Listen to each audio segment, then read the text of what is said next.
Silahkan di-subscribe, like, komen jika Anda berkenan. Terima kasih. Kesunyian sepanjang jalan itu kini dipecahkan oleh suara deru roda gerobak. Sekali-sekali diselingi dengan gemertakan-gemertakan bila roda gerobak menggilas bebatuan atau suara kayu-kayu kendaraan itu bergerobyogan ketika salah satu rodanya memasuki lubang jalanan. Saat itu masih cukup jauh dari kota raja. Pendekar 212 duduk meluncurkan kedua kakinya di bagian belakang kereta. Matanya terpejam-pejam oleh hembusan angin siang yang sejuk. Beberapa kali dia sudah menguap. Orang yang duduk di hadapannya senantiasa membuang muka segan, atau tepatnya tak senang memandang pada pemuda ini yang sebentar-sebentar menguap, sebentar-sebentar menggaruk kepalanya yang berambut gondrong. Beberapa saat kemudian, Wiro Sableng membuka juga kedua matanya. Dia menggeliat, ini menambah ketidaksenangan orang yang di hadapannya. "Saudara, aku minta mentimunmu satu, boleh?" kata Wiro Sableng, dan tidak menunggu jawaban pemilik sayuran itu, langsung saja Wiro Sableng mengambil sebuah mentimun besar dan menggerogotinya. Orang yang di depan Wiro Sableng memaki dalam hati, rahangnya terkatup rapat-rapat. "Rara Murni," suruh Wiro Sableng tiba-tiba, "kau suka makan mentimun?" Di bagian depan kereta Rara Murni berpaling sebentar, tapi tak menjawab. "Panas-panas begini enak sekali makan mentimun, Rara, untuk pelepas haus. Dan mendapatkannya juga tak usah repot-repot." "Terima kasih, aku tidak haus," terdengar jawaban gadis itu.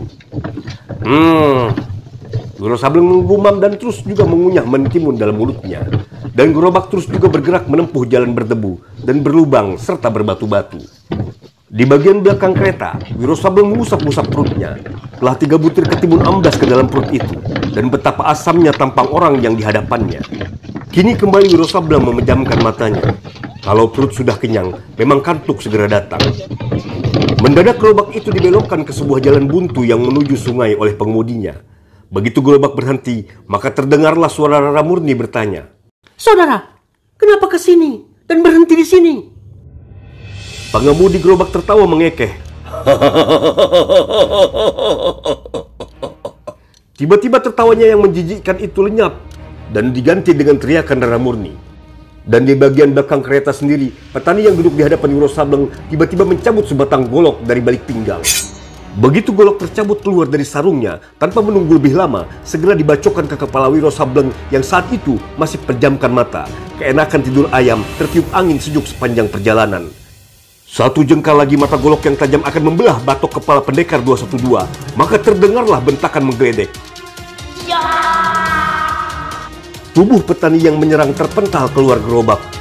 Goloknya lepas dan tubuh itu kemudian tergelimpang di tanah dengan perut pecah dihantam tendangan. Manusia itu hembuskan nafas tanpa keluarkan sedikit pun suara. Pandangan bola mata pendekar 212 menyorot bersinar. "Kentut betul," makinya dan meludah muka mayat petani itu. "Orang lagi enak-enak tidur mau dibacok, rasakan sendiri." Cuir! Diludahinya lagi muka mayat itu, kemudian dipalingkannya kepalanya dengan cepat. Rara Murni tengah meronta-ronta melepaskan cekalan petani yang mengemudikan gerobak sayur. "Saudara, tolong aku!" teriak gadis itu pada Wiro Sableng. "Petani sialan!" gerendeng Wiro Sableng seraya melompat dari atas gerobak. "Budak hina, pergi dari sini atau kutebas batang lehermu!" teriak laki-laki yang mencekal Rara Murni. Dicabutnya sebuah golok dari balik pinggang. Jadi kau hanyalah seorang rampok bejat yang berkedok sebagai petani, ha? Seekor serigala yang berburu domba. Lepaskan gadis itu, atau jidatmu ku bikin pecah." "Anjing buduk, tak tahu diri, dikasih kebebasan malah minta mampus." Dengan tangan kirinya pengemudi gerobak itu totok tubuh Rara Murni.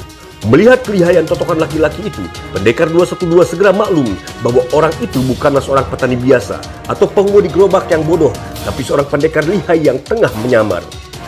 Maka ketika senjata lawan berkelebat ke arah kepalanya, pendekar 212 bergerak cepat dan tak mau ambil kasih peluang lagi. Pengemudi gerobak itu buka matanya lebar-lebar sewaktu melihat orang yang diserangnya lenyap dari hadapannya. Sambaran goloknya yang deras mengenai tempat kosong membuat laki-laki itu terbengong ke muka, dan pada saat inilah kedua matanya melihat sosok tubuh kawannya yang tergeletak di tanah dengan perut pecah. berdiri bulu kuduk laki-laki ini. Tapi hanya sebentar saja, rasa ngeri ini segera digantikan dengan rasa geram dan amarah yang meluap. Tubuhnya diputar kembali.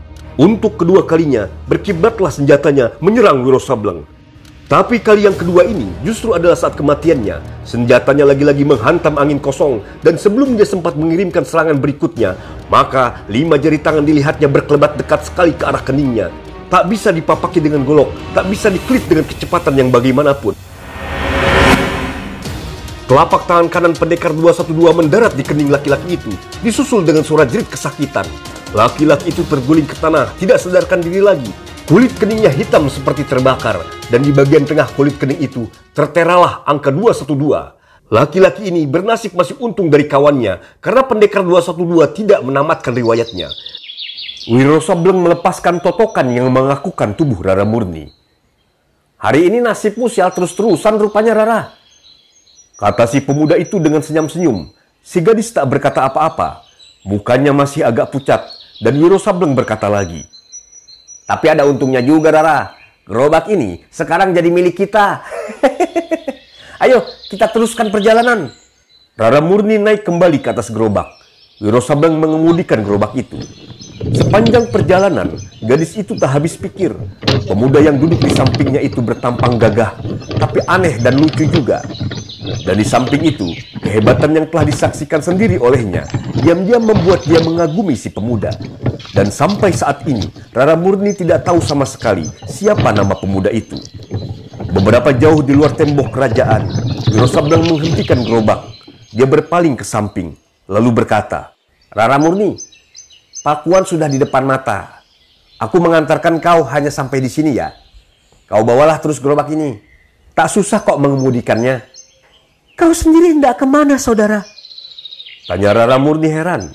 Pendekar 212 tertawa. "Kemana aku mau pergi, itulah satu hal yang aku tidak bisa jawab," ujar Wiro Sableng pula. "Cuma pesanku, jangan lupa untuk mengatakan segala kejadian yang kau alami pada Sang Prabu. Kurasa peristiwa-peristiwa yang kau alami itu mempunyai latar belakang dan bukan mustahil kalau masih ada pembesar-pembesar istana lainnya yang menjadi pengkhianat macam Kalasrenggi." Rara Murni pun mengangguk.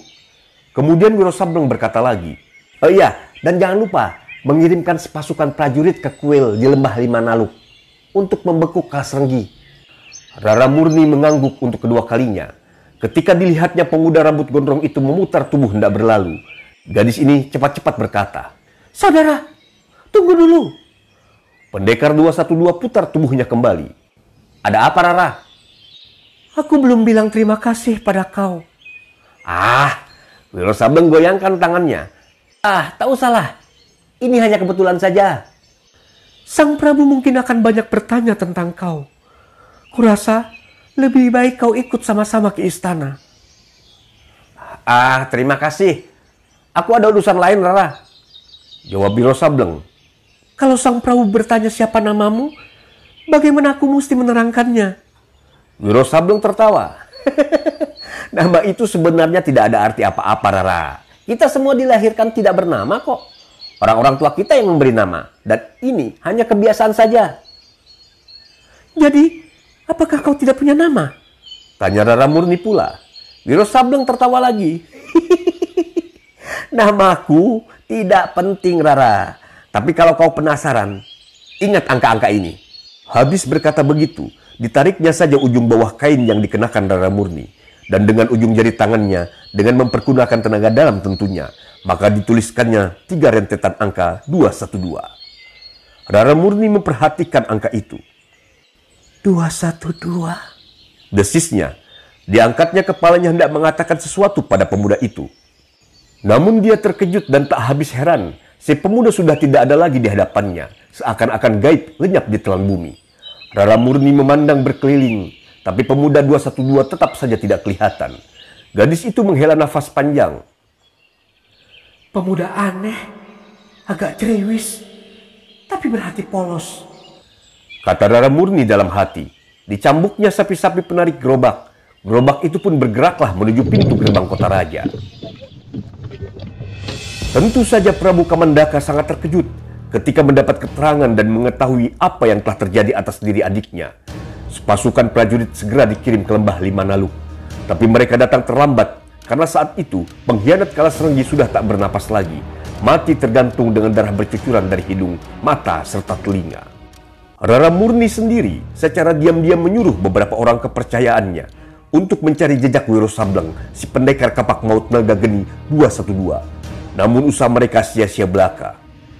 Hari itu juga di seluruh kerajaan diadakan pembersihan, termasuk di dalam istana. Tapi hasilnya tidak memuaskan sama sekali. Bahkan biang racun pengkhianat, yaitu Raden Werku Alit, tetap tenang-tenang saja di tempatnya, di dalam gedungnya yang mewah di lingkungan istana. Siapa yang menduga kalau saudara sepenyusuan dari Sang Prabu sendiri yang menjadi tokoh pengkhianat terbesar? Satu-satunya orang yang ditangkap dalam pembersihan yang diadakan ialah petani yang menggagahi Raramurni di tengah jalan sewaktu dia naik gerobak. Namun sebelum dibawa ke hadapan Sang Prabu, petani ini berhasil merampas pedang seorang prajurit dan menghujamkannya ke batang lehernya. Tak ampun lagi, manusia itu meregang nyawa di situ juga. Siapakah petani ini sesungguhnya? Siapa pula kawannya yang telah ditamatkan riwayatnya oleh pendekar 212 sebelumnya? Mengapa pula petani yang satu itu memutuskan untuk membunuh diri sendiri? Dia dan kawannya tiada lain adalah mata-mata kaki tangan kaum pemberontak yang dikirimkan oleh Mahesa Birawa untuk menemui Raden Werku Alit dan menyelidiki suasana di Pajajaran menjelang saat-saat penyerangan total diadakan. Seperti yang diceritakan di atas, dalam perjalanan menuju ibu kota kerajaan, yaitu Pakuan, mereka telah bertemu dengan Raramurni, adik Sang Prabu, bersama laki-laki berambut gondrong yang mereka sangka hanyalah hamba sahaya Raramurni. Maka saat itu timbullah niat mereka untuk menculik gadis itu dan membawanya ke tempat persembunyian kaum pemberontak di kaki Gunung Halimun. Namun maksud mereka itu membawa celaka kepada diri mereka sendiri. Yang satu mati dihajar pendekar 212, yang satu lagi roboh pingsan di tengah jalan, kemudian ditangkap oleh serdadu-serdadu kerajaan, tapi berhasil bunuh diri sebelum dibawa ke hadapan Sang Prabu, sebelum dipaksa untuk memberikan keterangan.